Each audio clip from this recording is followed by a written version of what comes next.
بسم اللہ الرحمن الرحیم۔ اللہ تبارک و تعالیٰ کے پاکیزہ نام سے آغاز کرتے ہیں جو بہت مہربان نہایت رحم والا ہے۔ جیسے کہ حدیث کریمہ آپ کی خدمت میں بھی عرض کی تھی، پچھلے پروگرام میں ہم نے آپ کی خدمت میں بیان کی کہ حضرت ابن عباس رضی اللہ تعالیٰ عنہ نے وضو فرمایا اور آپ نے ایک ایک بار اپنے اعضاء کو، یعنی ایک چلو سے راوی نے بیان کیا کہ اپنے چہرے اور ہاتھ اور پیر کو دھو لیا، یعنی الگ الگ چلو لیا لیکن ایک چلو سے دھو لیا۔ تو ہم آپ کو یہ سمجھا رہے تھے کہ یہ راوی بعض اوقات ہوتا ہے کہ وہ دیکھتا ہے، جیسا اس کو سمجھ میں آتا ہے وہ بیان کر لیتا ہے۔ تو اب جو علماء کرام ہوتے ہیں، مجتہدین ہوتے ہیں، جو بڑے بڑے فقہا ہوتے ہیں، وہ اس طرح نہیں کرتے ہیں کہ ایک حدیث لے لی اور اس سے نتیجہ نکال لیا۔ یہ عوامی خیال ہوتا ہے، یہ عوامی ذہن ہوتا ہے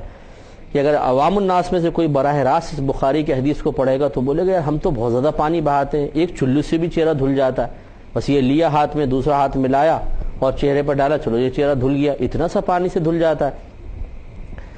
تو وہ فوراً ایک حدیث سے استدلال کریں گے، جبکہ فقہائے اسلام ایسا نہیں ہوتا ہے کہ ایک حدیث کو سامنے رکھیں، بلکہ جب وہ وضو کے احکام مرتب کرتے ہیں تو جتنی وضو سے متعلقہ آیات ہیں، پھر احادیث کریمہ ہیں، پھر صحابہ کرام کے اعمال و افعال منقول ہیں، پھر ان کے اقوال کو لیتے ہیں اور پھر اس کے بعد ایک نتیجہ مرتب کیا جاتا ہے اور ایک شرعی حکم صاف ستھرا ہمارے سامنے رکھ دیا جاتا ہے۔ لہٰذا فقہائے اسلام، آپ نے کوئی حدیث پڑھی اور فقہائے اسلام کا قول بظاہر آپ کو اس حدیث کے خلاف نظر آیا تو فوراً آپ علم بغاوت لے کر نہ کھڑے ہو جائیں کہ دیکھو جی فقہا تو یہ کہتے ہیں، حدیث میں یہ آیا۔ اب خود سوچئے کہ آپ نے خالی زندگی میں ایک حدیث پڑھی اور آپ فقہا کو چیلنج کر رہے ہیں، اور جنہوں نے اپنی پوری زندگی احادیث کی خدمت میں، قرآن کی خدمت میں گزار دی، ان کو یہ سمجھ میں نہیں آیا کہ اس حدیث کے اندر ایسا بیان ہوا ہے۔ تو یعنی اس وقت ہم اپنے آپ کو ذہین سمجھتے ہوئے، بڑا سمجھتے ہوئے، صاحب علم سمجھتے ہوئے اور اس کے مقابلے میں بڑے بڑے فقہائے کرام کو انتہائی حقیر، معمولی اور ماداللہ ثم ماداللہ کم علم اور جاہل سمجھتے ہوئے ذرہ برابر یہ احساس نہیں کرتے کہ یہ ہم غلط کر رہے ہیں، یہ ہم غلط سوچ رہے ہیں، ایسا نہیں ہوتا ہے۔ لہٰذا ہماری آپ سے گزارش ہے کہ آپ مختلف چیزیں سنیں ضرور، لیکن جو ہم آپ کو نتیجہ نکال کر بتائیں گے اس نتیجے پہ آپ کو غور و تفکر کرنا ہوگا، اور آپ از خود بھی جب بھی کبھی کوئی حدیث پڑھیں اور یا قرآن پاک کی کوئی آیت پڑھیں تو ایک آیت سے، ایک حدیث سے کوئی استدلال نہیں ہوتا ہے، وہ آپ اس کے مقابلے میں جو مستند مفتیان کرام یا فقہائے اسلام نے جو کچھ کہا اسی پر اعتماد کریں، چاہے وہ بظاہر آپ کو قرآن کے خلاف نظر آ رہا ہو، کیونکہ حقیقتاً وہ قرآن کے خلاف نہیں ہوتا ہے، اور دیگر دلائل ایسے ہوتے ہیں جو ان کے قول کی تائید کر رہے ہوتے ہیں۔ لہذا جیسے مثال کے طور پر دیکھیں، یہ مسلم شریف کی حدیث پاک میں آپ کی خدمت میں عرض کرتا ہوں کہ حضرت عبداللہ بن زید بن عاصم رضی اللہ تعالیٰ عنہ بیان کرتے ہیں کہ میں نے دیکھا کہ نبی کریم صلی اللہ علیہ وسلم نے وضو کیا، چنانچہ آپ نے کلی کی، پھر ناک میں پانی ڈالا، پھر 3 بار چہرہ دھویا، پھر 3 بار دایاں ہاتھ دھویا، پھر 3 بار بایاں ہاتھ دھویا، اور اس پانی سے سر کا مسح کیا جو ہاتھوں سے بچا ہوا نہیں تھا، یعنی تھوڑا سا نیا پانی لے کر کیا، اور پیروں کو دھویا حتیٰ کہ ان کو صاف کر لیا۔ صاف کرنے کا مطلب یعنی اتنا کثیر پانی بہایا کہ اچھی طریقے سے پاؤں کو دھو لیا۔ یہ مسلم شریف کی روایت ہے۔ تو اس طرح کی اور بہت ساری روایات ہوتی ہیں جن میں صراحتاً ایک چیز کا تذکرہ کیا گیا ہوتا ہے۔ تو اسی لیے تھوڑا سا غور کیجئے گا اس بات پر کہ علماء نے بہت ہی نفیس یہ مشورہ دیا ہے کہ کبھی بھی قرآن پاک کو صرف ترجمے سے نہ پڑھیں، تفسیر ضرور پڑھیں۔ اسی طرح کبھی حدیث کو صرف ترجمے سے نہ پڑھیں، شرح ضرور پڑھیں، ورنہ آپ گمراہ ہو جائیں گے۔ قرآن پڑھ کے بھی گمراہ ہو سکتے ہیں، حدیث پڑھ کے بھی گمراہ ہو سکتے ہیں۔ وجہ کیا ہے کیوں گمراہ ہو سکتے ہیں؟ اس لیے کہ آپ کو وہ بات مکمل سمجھ میں نہیں آئے گی۔ قرآن ایک کامل کتاب ہے، احادیث کامل ترین چیز ہے، اس کا انکار نہیں کر سکتے ہیں، لیکن یہ بالکل ایسا ہے جیسے آپ اسکول کے ایک چھوٹے سے بچے کو میٹرک کی یا انٹر کی کتاب پکڑا دیں اور کہیں کہ بیٹا خود اس کو حل کرنے کی کوشش کرو، تو یقینی سی بات ہے کہ ٹیچر کے بغیر وہ اس کے ایک اسٹیپ بھی آگے نہیں چل سکتا ہے، کیونکہ اس کے لیے اگرچہ بعض الفاظ اس کو مانوس نظر آئیں گے کہ ABC لکھی ہوئی ہے اور 1 2 3 4 گنتیاں لکھی ہوئی ہیں، بظاہر چیزیں مانوس نظر آئیں گی، لیکن اس کی گہرائی تک ان کے ایکویشنز ہیں، فارمولاز ہیں اور بہت ساری چیزیں ہیں، ان تک وہ نہیں پہنچ سکتا۔ لہٰذا اسی طریقے سے قرآن و حدیث کے اندر اگر ہم صرف قرآن کو ترجمے سے پڑھیں تفسیر کے ساتھ نہیں،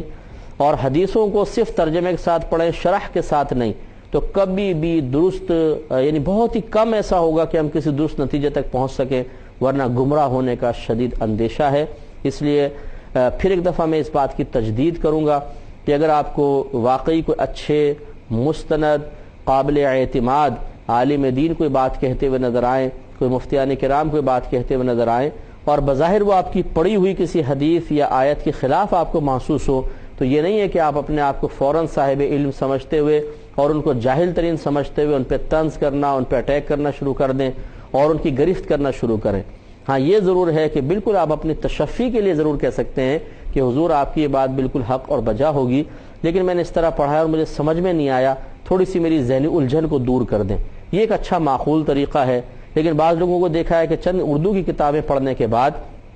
وہ علماء کو چیلنج کرتے ہوئے نظر آتے ہیں، ارے یہ پتہ نہیں مولویوں کیا ہو گیا ہے، دیکھو ہمارے پاس کتاب موجود ہے اس میں یہ لکھا ہوا ہے، لیکن یہ نہیں سوچتے کہ جس کی کتاب آپ پڑھ رہے ہیں وہ بھی کوئی مولوی صاحب ہوں گے، وہ بھی کوئی عالم دین ہی ہوں گے۔ آپ کے پاس کوئی گھر کے اندر تو ایسا نہیں ہوا کہ کوئی فرشتہ مقرر ہے اللہ تعالیٰ کی طرف سے کہ آپ کو آ کے علم دے رہا ہے، تو پھر ایک عالم سے اکتساب کرتے ہوئے پھر دوسرے علماء کی توہین اور تحقیر کرنا یہ قطعاً غیر مناسب اور اپنے ایمان کو خطرے میں ڈالنا ہے۔ ہمارا مشورہ ہے اگر مانیں گے تو فائدہ ہوگا، نہیں مانیں گے تو اللہ نہ کرے اس کا برا انجام دیکھنے کو ملے گا۔ اگلی حدیث پر آتے ہیں، اس کا عنوان قائم کیا ہے باب التسمیۃ علی کل حال وعند البقاع، ہر حال میں بسم اللہ الرحمن الرحیم کہنا، اللہ کا نام ذکر کرنا، اور زوجہ کے قریب جانے سے پہلے اللہ کا نام ذکر کرنا۔ اس میں حضرت ابن عباس رضی اللہ تعالی عنہ نے یہ حدیث بیان کی ہے۔ آپ فرماتے ہیں کہ نبی کریم صلی اللہ علیہ وسلم نے ارشاد فرمایا، اگر تم میں سے کوئی شخص اپنی زوجہ کے پاس جائے اور یہ الفاظ ادا کرے، یہ دعا کرے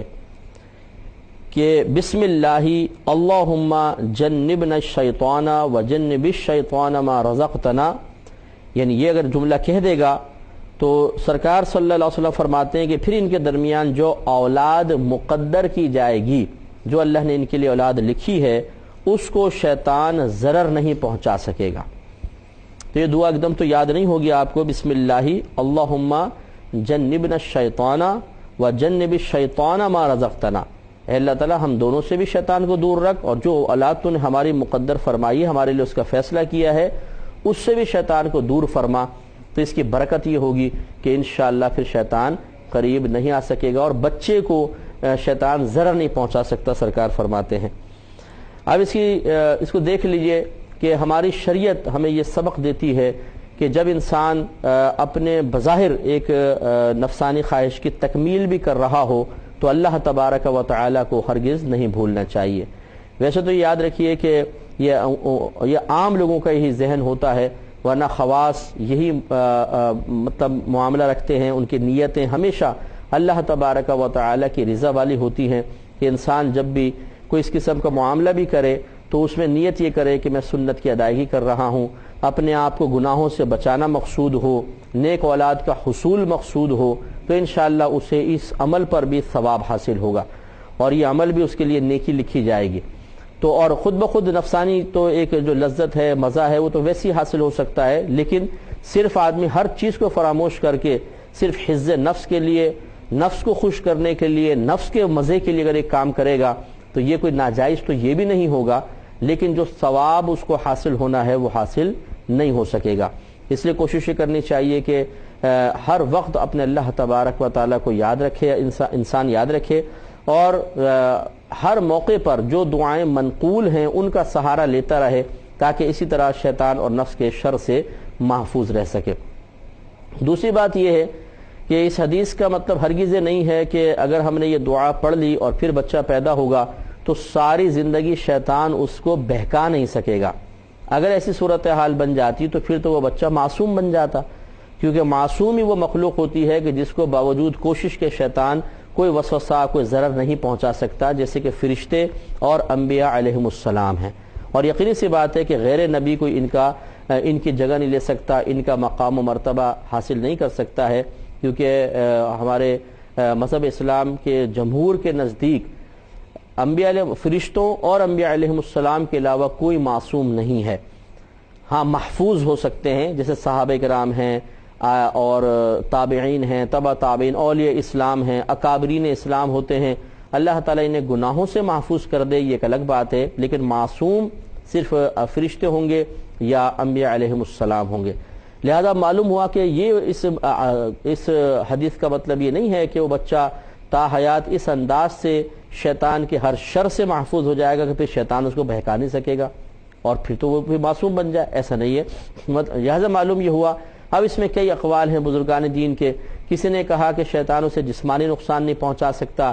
کسی نے کہا کہ کم از کم اتنا ہوگا کہ شیطان اس کے ایمان کو ضائع نہیں کر سکے گا، کسی نے کہا کہ اس سے شیطان گناہ کبیرہ نہیں کروا سکتا، اور کسی نے اس قول کی یہ تشریح بیان کی اس حدیث کی کہ اس کا مطلب یہ ہے کہ اگر شیطان اسے کسی گناہ میں مبتلا کر بھی دے گا تو اللہ تعالیٰ اس کو توبہ کی توفیق عطا فرما دے گا، تو گویا کہ وہ آخرت میں بچہ ضرور نجات پا جائے گا، کسی بھی طریقے سے ایمان بھی بچا کے لے جائے گا اور توبہ کی توفیق بھی اس کو حاصل ہو جائے گی، اور یہ بہترین شرح ہے جس کو اختیار کیا جائے تو حدیث کا صحیح مفہوم اور مقصد بھی حاصل ہو سکتا ہے، اور یہ حدیث ہر قسم کے اعتراض سے محفوظ ہو جائے گی۔ تو دیکھیں اس سے معلوم ہوا کہ ہر حدیث کے صرف ظاہر کو نہیں لیا جاتا ہے، یہ ایک عوام کا یہ بھی خیال ہوتا ہے کہ وہ چیزوں کے ظاہر کو لیتے ہیں، اور اگر علماء کرام اس میں کوئی تعویل کر کے بیان کر رہے ہوں، کچھ اپنے پاس سے مفاہیم کا مطالب کا اضافہ کر رہے ہو تو بولتے ہیں یار یہ مولوی لوگ تو اپنے پاس سے بولتے ہیں، دیکھو سیدھے سیدھے تو لکھا ہوا ہے، تو بھائی وہ سیدھا سیدھا تو لکھا ہوا ہے، لیکن اگر سیدھے سیدھے کو قبول کر لیا جائے تو معاذ اللہ ثم معاذ اللہ اللہ تعالیٰ پر یا تو اعتراض واقع ہو سکتا ہے یا نبی کریم صلی اللہ علیہ وسلم کی ذات اقدس معترض بن سکتی ہے، یعنی جائے اعتراض بن سکتی ہے۔ اس لیے فقہا کی بڑی گہری نظر ہوتی ہے، وہ پھر ظاہر الفاظ حدیثوں کے ظاہر کو نہیں دیکھتے ہیں بلکہ اس کے باطنی مفہوم کو دیکھتے ہیں کہ نبی کریم صلی اللہ علیہ وسلم حقیقتاً کہنا کیا چاہ رہے ہیں۔ تو اس میں اصول حقیقتاً یہی ہے کہ سب سے پہلے ہم قرآن و حدیث کے ظاہر کو لیں گے، یہ اصول ہے، لیکن اگر ظاہر کو لینے میں کوئی شرعی قباحت ہو، کسی اور شرعی اصول کا خلاف لازم آ رہا ہو، یا اللہ تعالیٰ اس کے رسول کی شان میں گستاخی کا پہلو نکل رہا ہو، یا اللہ تعالیٰ اس کے رسول پہ کوئی اعتراض واضح طور پہ بن رہا ہو، یا واضح طور پہ ایک حقیقت کے خلاف بات نظر آ رہی ہو، تو پھر مجتہد مجبور ہو جاتے ہیں کہ اس میں تعویل کریں، اور گویا کہ وہ اپنے پاس سے پھر نہیں کہہ رہے ہوتے بلکہ وہ یہ ثابت کرنے کی کوشش کرتے ہیں کہ جو اللہ تعالیٰ اس کے رسول فرمانا چاہ رہے ہیں حقیقتاً وہ ہمیں سمجھ میں نہیں آ رہا ہے، بلکہ اس میں ظاہری طور پہ الفاظ ایسے ہیں لیکن باطنی مفہوم یہ پوشیدہ ہے، اور ان کا مقصد بڑا پاکیزہ ہوتا ہے، کوئی اپنی نفسانی خواہشات کے تابع ہو کر وہ اس طرح نہیں ہوتے کہ اصل ظاہری مضامین سے ہٹ کر اور خود بخود اپنے پاس سے کوئی معنی بیان کر دیں۔ اسی لیے علم ایک امانت ہے، اور یہ امانت اس امانت کا اہل بنایا گیا ہے علماء اسلام کو۔ نبی کریم صلی اللہ علیہ وسلم نے یہ تو نہیں فرمایا کہ میرا ہر امتی نبی کا وارث ہوتا ہے، بلکہ فرمایا کہ علماء انبیاء علیہ السلام کے وارث ہوتے ہیں، اور نبیوں کی وراثت کوئی ایسی نہیں ہے کہ جو مال کے ذریعے تقسیم ہو، بلکہ نبیوں کی مالی وراثت تو تقسیم ہوتی ہی نہیں ہے، یاد رکھیں، بلکہ انبیاء علیہ السلام کی وراثت کا اندازہ اس سے لگائیں کہ ایک مرتبہ حضرت ابو ہریرہ رضی اللہ تعالیٰ عنہ بازار تشریف لائے، اور آپ نے لوگوں سے کہا کہ لوگوں تم خرید و فروخت میں لگے ہوئے ہو، حالانکہ مسجد میں تو اللہ کے رسول کی میراث تقسیم ہو رہی ہے۔ وہ لوگوں نے کہا اچھا، تو لوگوں نے کام وغیرہ چھوڑا اور بھاگے مسجد کی طرف، وہاں جا کر دیکھا کہ ایک عالم دین ہیں، ایک صحابی ہیں، اور وہ قرآن اور حدیث کا درس دے رہے ہیں، کچھ لوگ سامنے بیٹھے ہوئے۔ اب ان لوگوں نے جو عام عرفی معاملات ہیں اس کے حساب سے دیکھا، کوئی مال وغیرہ تو نظر نہیں آیا، تو پوچھا ابو ہریرہ کہاں ہے وہ نبی کریم صلی اللہ علیہ وسلم کی میراث؟ تو آپ نے فرمایا نظر نہیں آ رہا، یہ علم ہی تو نبی کی میراث ہے صلی اللہ علیہ وسلم۔ تو گویا کہ انبیاء علیہ السلام کی وراثت علم ہے، اور اس وراثت یہ ترکہ جو چھوڑ کر گئے ہیں اس کا حقیقی وارث علماء اسلام ہیں۔ تو لہٰذا معلوم یہ ہوا کہ عوام الناس کو چاہیے کہ وہ علماء کی تعظیم کریں، اور علماء کے ذریعے جو مفاہیم ان تک پہنچے اس پر اعتماد کریں، ورنہ پھر ہو سکتا ہے کہ خدا نخواستہ ہم غلط سمجھ جائیں اور ہمارے لیے یہ چیز تباہی کا سبب بنے۔ اگلے حدیث کی طرف آتے ہیں، اس کے لیے عنوان قائم کیا ہے باب ما یقول عند الخلاء، بیت الخلاء میں دخول کے وقت کیا کہا جائے۔ تو یہ بھی ہمارے نبی کریم صلی اللہ علیہ وسلم نے ادب بتایا، اور یہ حدیث کے اندر آگے آئے گا، اور آپ یہ دیکھیں کہ ہمارا مذہب اتنا کامل مذہب ہے کہ زندگی کے ہر شعبے کے بارے میں مکمل تعلیمات فراہم کرتا نظر آتا ہے۔ لہذا حدیث نمبر 142 ہے، حضرت انس رضی اللہ تعالی عنہ بیان کرتے ہیں کہ جب نبی کریم صلی اللہ علیہ وسلم بیت الخلاء میں داخل ہوتے تو آپ یہ دعا کیا کرتے تھے۔ آپ یہ کہتے کہ اللہم انی اعوذ بک من الخبث والخبائث، اللہم اے اللہ، انی بے شک میں اعوذ پناہ چاہتا ہوں، بکا تیری یعنی تیری پناہ میں آتا ہوں، من الخبث والخبائث، خبث اور خبائث سے، یعنی خبیث چیزوں سے تیری پناہ میں آتا ہوں، اور خبیث چیزوں سے مراد گندے شیاطین ہیں۔ اس کی شرح میں علماء کرام نے بیان فرمایا کہ جو گندے مقامات ہوتے ہیں، ادھر بعض اوقات گندے جو جنات ہوتے ہیں جن کو شیطان کہا جاتا ہے، یہ اپنا ڈیرا ڈال لیتے ہیں، اور جب انسان اپنا ستر ان کے سامنے کھولتا ہے اور اگر کچھ نے حفاظت کے اقدامات نہیں کیے ہوتے تو یہ اس کے اوپر پھر مطلب ستر دیکھتے ہیں اور یہ اس کے اوپر اثر انداز ہونے کی کوشش بھی کرتے ہیں، وسوسے ڈالتے ہیں اور برائی کی طرف مائل کرنے کی کوشش کرتے ہیں۔ جبکہ اگر انسان دخول سے پہلے کچھ حفاظتی اقدامات کر لے تو بہت بہتر ہے، جیسے کہ بسم اللہ الرحمن الرحیم پڑھ کر داخل ہوں اور یہ دعا بھی پڑھ لی جائے۔ تو نبی کریم صلی اللہ علیہ وسلم جب داخل ہونے والے ہوتے تھے اس سے پہلے پڑھتے تھے، تو اس سے یہ بھی ظاہر ہوا کہ استنجا خانے میں جا کر ایسا نہیں کرنا چاہیے کہ اللہ کا ذکر کریں، کیونکہ وہ گندی جگہ ہے، بدبودار جگہ ہے۔ کوشش کریں کہ باہر ہی اللہ کا ذکر کر کے آئیں، اور خصوصاً جب انسان اپنا ستر کھول لیتا ہے تو پھر تو کسی قسم کا کلام نہیں کرنا چاہیے۔ تو اگر کسی بھائی کو یہ دعا یاد نہ ہو تو کم از کم بسم اللہ الرحمن الرحیم پڑھ کر داخل ہو۔ تو یہاں تو نہیں ہے لیکن دوسری حدیث میں ایسا ہے کہ جب انسان بسم اللہ پڑھ کر بیت الخلاء میں داخل ہوتا ہے تو اس کے اور شیاطین کے درمیان ایک پردہ آ جاتا ہے، ایک پردہ حائل ہو جاتا ہے، اور وہ شیاطین کو یہ آدمی کا ستر نظر نہیں آتا ہے۔ تو یہ حفاظتی اقدامات ضرور کرنے چاہیے، ورنہ ایسے ہی ہوتا ہے کہ جب انسان اگر واش روم میں جائے اس کو محسوس بھی نہیں ہوتا کہ مطلب جیسے عام یہ ہوتے ہیں جو لوگ ہیں جو دیندار لوگ نہیں ہیں، دعائیں وغیرہ یاد نہیں ہیں، نہ آداب آتے ہیں استنجا خانے کے، نہ کھانے پینے کے، تو وہ ان کو سمجھ میں نہیں آتا کہ یار ہم گناہ سے کیوں نہیں بچ پاتے، برائیوں سے کیوں نہیں بچ پاتے، گندے خیالات کیوں بار بار آتے رہتے ہیں، وساوس آتے رہتے ہیں۔ اس کی وجہ یہ ہے کہ جہاں جہاں ہمیں پروٹیکشن کا انتظام کرنا تھا وہاں پہ ہم غفلت کرتے ہیں، یعنی کھانا کھانے سے پہلے بسم اللہ نہیں پڑھیں گے تو شیطان کھائے گا، پینے سے پہلے بسم اللہ نہیں پڑھیں گے تو وہ پیے گا، استنجا خانے میں جانے سے پہلے نہیں پڑھیں گے تو وہ ستر دیکھے گا اور وسوسے ڈالے گا۔ اس لیے حفاظتی اقدامات ضروری ہیں۔ اللہ تعالیٰ سے دعا ہے کہ رب کریم ہمیں عمل کی توفیق عطا فرمائے، آمین۔ وآخر دعوانا ان الحمد للہ رب العالمین۔